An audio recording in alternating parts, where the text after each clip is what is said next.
And I was like, I don't know, we can try. Going on, off, because whenever you off, you feel like going on. Turn his phone off, and I would text you. I would call him, I would text him, he would not respond, and I would not know what the heck he's doing with other women. Wretch! But you were like, I can see I'm lying.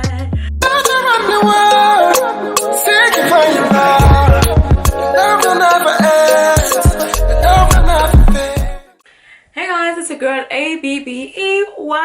Welcome back to my channel. So in this video, I am talking about, you know what I'm talking about today. I am talking about toxic relationships and what helped me to avoid those. Okay, first I'm going to give you a little story time of what happened when I was younger and what made me wake up. It was a wake up call. God was calling me. God was like, my daughter, please behave. I want to redeem you from the shackles of evil men. From now on, I want you to have authority, and I want you to give you understanding of who you are in Christ. And I want to make you love yourself because I do love you. And I want you to value yourself and respect yourself and know how to avoid those men. In fact, how you can have control.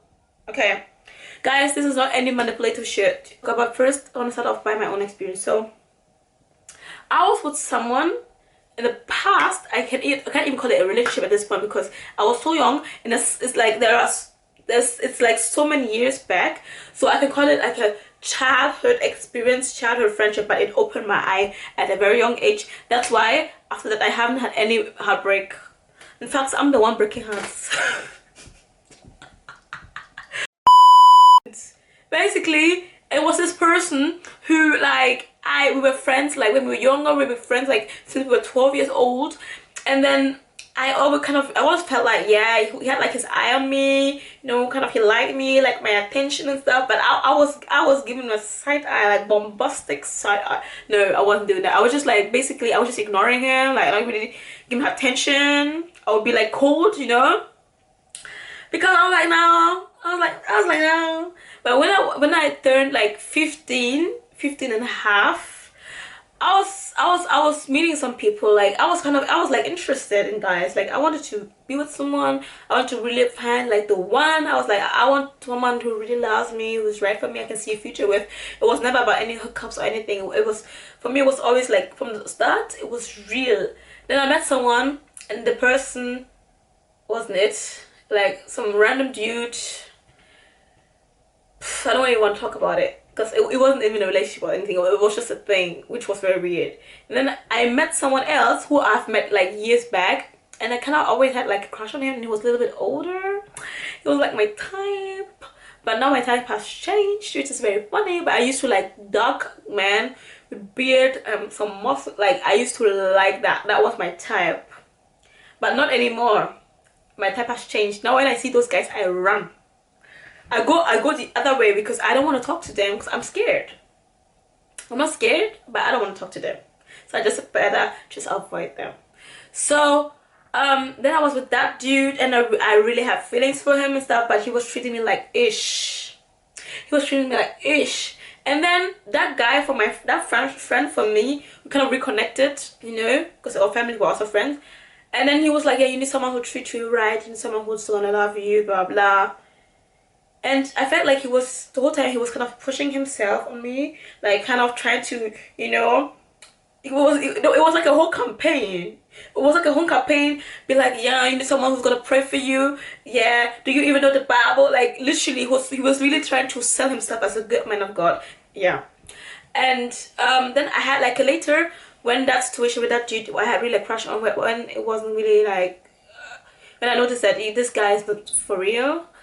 I had like a dream then about that friend, and it was like, in that dream it was like I was somewhere and I needed help and he was there for me. It was like it's as if God was showing me in that dream that this person is there for you, like he has good intent or something. I don't know, but I had that dream, And then later, like I had my birthday and stuff, blah blah. And then I was like, at this point, I noticed that how he was really pushing himself on me. It was like you could not deny anymore that this dude literally had not feelings, but he was literally in love with me. It was not. It could not be denied because it was so clear.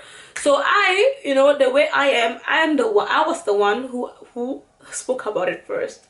I was the one who addressed it. I was like, I feel like something has changed. I don't know what it is. And he was like, oh really? Because he wanted it to be like he wanted it to be like me telling him that I like him, but it wasn't like that. Because I didn't like him that way. I knew that he was good and he was giving me a lot of compliments, blah blah blah. I didn't know that. I didn't really have a crush on him. It was just a friend, because I was still like, my eyes were still on that other dude with the beard and the muscles, you know.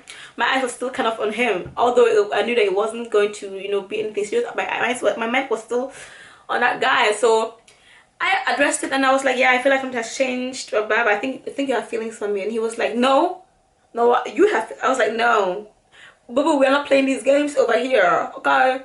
So basically what came out is that he finally then admitted that he was in love with me, and he has been in love with me forever, and it's been like he wanted to be with me, and he has dreams about me, and he wants to have children with me, want to impregnate me. I'm kidding. Not impregnate me, but basically like, yeah, I want to marry you, blah blah. And I was like, I don't know, we can try. Cause I wasn't there. I wasn't there. But I was like, let us try. So I gave it a chance, because I was like, in this life, choose who choose you. In this life, be with people who are going to treat you well, love you, respect you, and over than someone who looks like sometimes these guys who are extremely fine, they come with a lot of baggage. So it's better for me to be with someone who is like medium looking, you know, like he's not really handsome, but like medium looking. It's better to be with someone like that instead of being with someone who looks good, who's fine, and is going to be like an F-boy or something. So I was like, if his character is good, let me give it a chance, because I had nothing to lose. I didn't know anything about my purpose. I was my relationship wasn't necessarily close to God. Like I would normally church, you know, religious thing, praying. I was interested in the things of God, but I really didn't know how to be close to God, like, you know. And I hadn't even really experienced God. Like I hadn't really experienced the Holy Spirit. So basically I said yes, blah blah, and I said yes and everything, and then I had like a relationship with the person. And it started off with him being like, yeah, I'm going to delete all the girls. I'm going to delete all the girls. Blah blah blah. I'm right now telling some girls that I'm breaking contact. And I was like, oh, okay. Like I didn't ask it for that, but if you're willing to do that for me, thank you.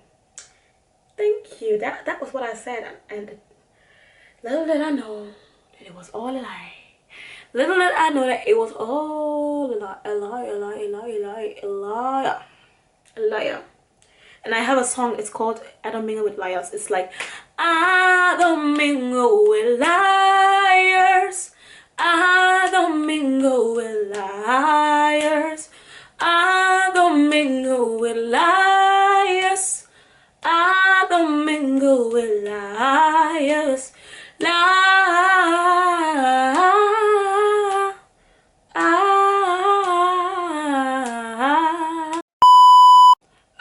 Basically it would be like, yeah, his ex was still texting him. He would still text his ex, and she would write inappropriate things, and he would respond to it. He would go out with girls, and whenever he would go out, he would turn his phone off. And I would text you, I would call him, I would text him, and he would not respond, and I would not know what the heck he's doing with other women. And it would be always like that, and always lies. And every time I would take his phone, I would find something, literally every time. And at some point he just changed his password, because he was like, I don't want you to see anything. And he would gaslight me. He would gaslight me to the end, and manipulate me and tell me I am selfish for wanting to be the only woman who talked to him. This is what he would tell me. He would literally manipulate me, gaslight me. Like every time it would be something that he has done. Every time it would be about other girls. I don't know. I did not love myself enough to remove myself out of the situation, because ask me why. Because of the day guys, because you are not ready for that conversation. Some are not ready for that conversation because of the D. Yeah, I would not remove myself out of the situation because the soul time, the soul were tired. So you're going on off because whenever you off, you feel like going on. And whenever we would meet, we wouldn't even necessarily spend time with each other. It would only be about that one thing, and you know what I'm talking about. You know what I'm talking about. It will be about that one thing. And mind you, I lost my VCAT to that person because I trusted the person. I was like, yeah, and he was like, yeah, we're gonna marry anyway. And I was like, I don't know, blah blah. He was like, we're gonna marry anyway. So me being innocent and naive, I believe that. Girls, please do not believe that lie. It's a lie. If someone's gonna tell you that nothing is gonna change after the VCAT, nothing's gonna change because I'm gonna no. If you wanna marry me, then marry me. Don't tell me we're gonna marry anyway and you wanna get to the cookies. Now I'm wiser. Now I've learned. But back in the days, no, I was stupid. But thank God for deliverance. Thank God for Jesus Christ, for his blood that he shed on the cross. So basically, I am crazy, I don't know. So basically, what happened is that he would gaslight me and stuff, and then he would lie to me about things. He would literally lie about so many things, and I could not remove myself from that situation because I was bound. And I remember praying to God and telling God, God, I can't get out of it, please help me. I remember, thank God, I want to get out, like help me. I remember. And then a few weeks later, or months, I think 2 months later after that prayer, I met someone who was now my best friend, and y'all have seen our vlog. He was now my best friend. She saw me at the main station in Düsseldorf, Germany, and she was like, yeah, I knew her from, like, I saw her in church, like my old church, and she was like, yeah, how's your relationship with God, like, how do you see God? And I was like normal. I have a normal relationship. It kept on going in her mind because she was thinking to herself like, what is normal? But we shouldn't like think that we have a normal relationship. We should actually like really like have like a relationship with God and not think that we are just like any casual Christians. Like Christianity is just not just a title, it's a whole relationship. And I was just like normal, like I go to church normal, you know. And then she invited me to a program and I went there, and that day I even got there very late. But when I got there, the Spirit of God, the glory of God impressed on me, and I felt I had like a conviction. I was like, I felt so dirty. When that present was there, I went there and I felt dirty. I started crying. I did not know what was going on with me, but I felt like crying. But I was like, yeah, blah blah. And that time even I wasn't going to church because my parents did not allow me. That's like a story for itself. But it was like literally I would like, you know, fornicating, being in sin, idolizing the person. I have to make another video where I really talk about the things that I learned from that situation. But yeah, like idolizing the person, just making the person God of your life. When you don't have a relationship with God and you have another person who you love and give everything to, you are making the person an idol. And basically, when I went there, the Spirit of God, you know, touched me, and I wanted to repent. I wanted to start with God. I wanted to really go on fire for God. And someone prayed for me, and I felt under the Holy Spirit for the very first time because I had never experienced God in any way like that. So when I experienced that, I was like, oh my God, like I wanna, like before, I was always interested in things of God. I was not like these people who were like, no. I was always interested. It's just that I didn't have the company. I didn't know how, like, you know. So me having an opportunity, I was so excited. I was like, yes, I want it, you know. So I joined that group, blah blah, and that's like another story. But that day, after on my way home, I called him and I was like, yeah, like first time I experienced God, and so like first time this is the first time I experienced God, and I really want to like us to really be on fire for God. I want us to really like pray together, you know, see God's face. And he was like, And that day, the whole night, you know, I would see him being online, and I had like a weird feeling about it. I was like, what are you doing? He was like, he will be talking to a woman. He literally, the evening till the next morning, he was talking the whole night to another woman. How can you do that when you're in a relationship with someone? And he would disrespect me, and he would be like, yeah, I'm talking to another woman. I'm talking to a friend, a female friend. I don't know who it was, but now I know. I mean, your girl always finds out everything. I literally find out everything. So what happened? what happened was that he was talking to another girl, and 2 weeks later they became a couple. Because at that time our relationship ended. He was already inquiring another woman. Can you imagine? That's the thing about gaslighters, manipulators, cheaters. We don't want them in our lives. So and then I was like, why are you doing this? Like, we have talked about it. We like, every time I will talk about it, like, please, like, I will give you new chance. I'll be like, please stop doing these things. You know that these things, they're a problem to me. Why do they want to keep doing that? But like, if you really say that you love me, like, why are you doing this? I would always fight. And this person he never even said with his mouth that he wants to change. It was me who was putting it into his mouth. And that's the first mistake I made. I was putting things into his mouth. He never said he's going to change. Some say, and they don't even do it. Don't trust these people. But he wasn't even saying it. He was like, okay. It was every time it was me fighting for him.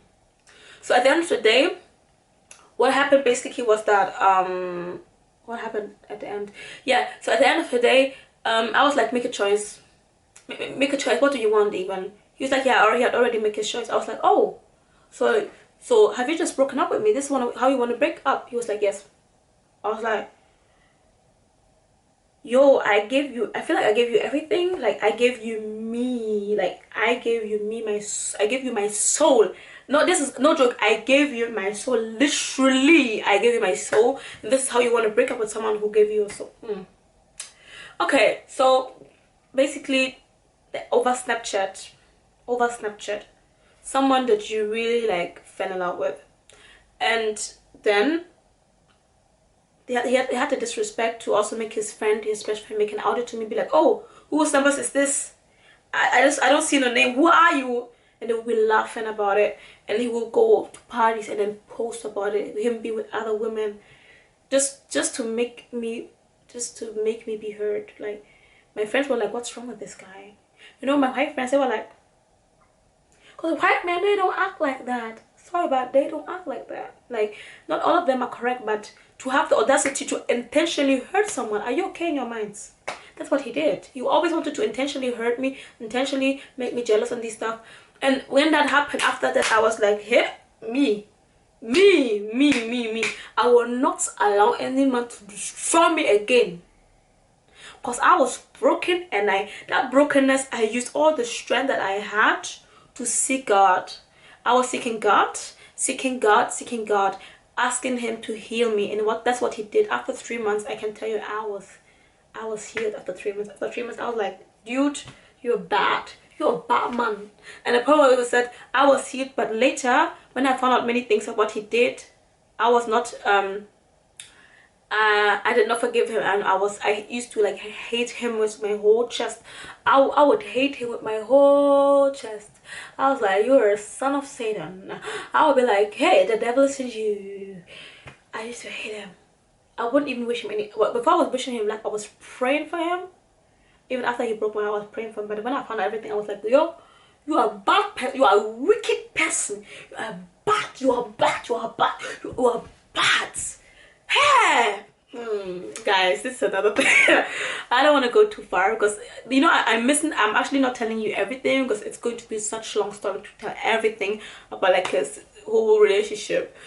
But yeah, and but after that, I was really reserved. I was careful who I allowed myself to like.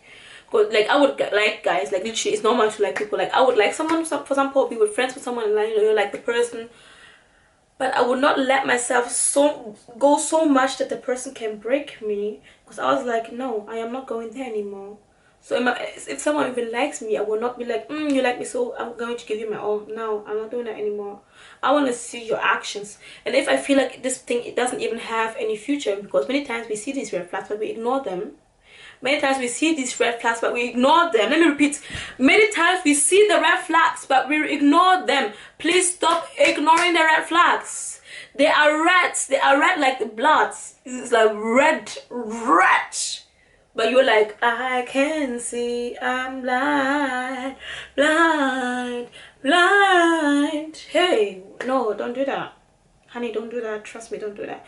So after that, and let me tell you, like, I have met some people, I've dated some people, stuff, I have talked to people. You know, like, I could not let myself go, because I cannot allow myself to fully be emotionally involved with someone if there is no future. I cannot risk that again. So after, since that, like, I can tell you, my heart has not been broken. I have one heartbreak in my life. I never experienced any heartbreak again. Because why? Because of God. Know your value. Love God. Love yourself so much that you know that you don't deserve certain things, you know. Seek God. Seek His kingdom. And trust me, if you have standards, values, things that you want to see in a person, and you don't see them in this one person, you know that this person is not the one. Then you just let it go. You just let it go, because it's risky. It's risky because even there are different scriptures, and I'm going to set them here. There are different scriptures that speaks about, you know, do not awaken love until it pleases. And there are different verses, like also guard your heart with all diligence. Like, you need to guard, protect your heart. Learn how to set boundaries. Because some people, all they want to do is just love. Yeah, love. No. Love is not enough in a relationship. Just because you love someone doesn't mean that you should be with the person. Because sometimes even divorced people, they still love each other. But just because divorced people just because they love each other doesn't mean that it works out. Because there are different mindsets, different backgrounds, different goals that people have, and if it does not align, there is no way you should even emotionally open up to someone. Yeah, so I learned from that experience, and I hope that you can also learn something from this video. But one thing I also want to add is that I think since that experience, my antennas are very wide. I'm very sensitive to manipulation. Don't gaslight me, don't manipulate me, because if I see that action, I am gone. I don't have that much patience anymore when it comes to like men and stuff, because if I see you try to manipulate me, there is no way I'm going to stay there. There is no freaking way, because I've seen that. And we always want to give people the benefit of the doubt. That's the problem. You want to give the people the benefit of the doubt. That's why you're suffering. That's why you're hurt, because you still want to believe in the good in people. But sometimes we have to see the things for what they are. We have to see the things for what they are. Don't try to manipulate me. Don't try to tell me life. If the story is not adding up, either you tell me the truth or I am gone. Set boundaries. Let this person know that you cannot mess with me. Let him know. Let him know that you cannot mess with me. And girls, women, please do not give yourself to someone so fast. Don't open up emotionally to someone. Like, you can be open, but do not go too deep where you just let yourself go, because there you lose control. Like, you lose control over the wheel. But when a person says something, make sure that the person is also acting according to the words. I do not care about words, because I've seen it. It's not only in relationships or something. I've seen even in when it comes to different mentors or whatever, friends. Let their actions align with the words. If they do not align, do not trust them, honey. I do not care about the words. I want to see your actions, because many people, they will come and be like, I'm this, I'm this, I'm this. I want to see in my own eyes that you are this. I want to see you. If you are like, yeah, I want to marry you, I want to see you actually marrying me. Like, how the heck? I don't want to hear promises, words, empty words. I want to see the actions, because if I do not see the actions, honey, I'm gone. Okay, I ain't here to play. Okay. So this is what I learned. Hope it blesses you. In my next video, I will probably I can make a part 2 and talk about more things if you're interested in it. So let me know your thoughts below, and like this video, subscribe to my channel, and see you in the next one. Bye.